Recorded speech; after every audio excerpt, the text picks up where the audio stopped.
Assalomu alaykum, hurmatli YouTube kuzatuvchilari. Bir ishimizni yakunlaganmiz Akfa alyumin neo profiliga.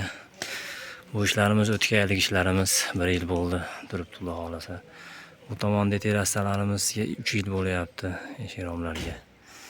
Yana yangi pul topganda olib kelib yangi uy solyapti, shunda qo'yib beryapmiz.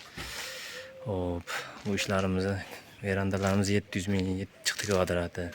Eshiklarimiz 800 ming 750 ming atrofida chiqyapti, ustunlarning o'ralishlari bilan. Bu yerda ishlarimiz ko'p, podval eshiklar, hammom eshiklar juda ko'p olib kelganmiz, shuning uchun narxlarni to'liq ayta olmadik.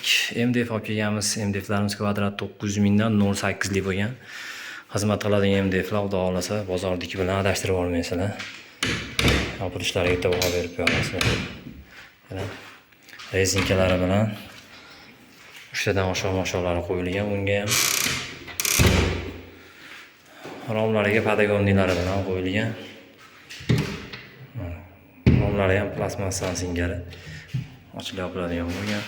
Buni hammom eshigimizdan 3 ta 4 ta bor, boshqa xonalarda ham hammasini alyuminga qilib berganmiz.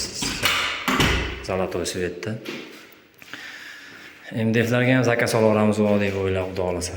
Xizmat qiladigan eshik 1-2 yil tashlab yubormaydi inshaalloh, hali uzoq xizmat qiladi. Cheparlari ham shu qilib, nashlar bilan qilib bergan, padagonnilar bilan qilingan hamma ishlarimiz. Ochilishlari ham cho'tga bog'liq. Kimga shunaqa xizmatlar kerak bo'lsa, aloqaga chiqarasizlar. Mobillarimiz 99 909 95 91. Har doim xizmatlaridamiz. Eshik yopilishiga alohida tema bo'ldi akalar. Rahmat, sog' bo'linglar.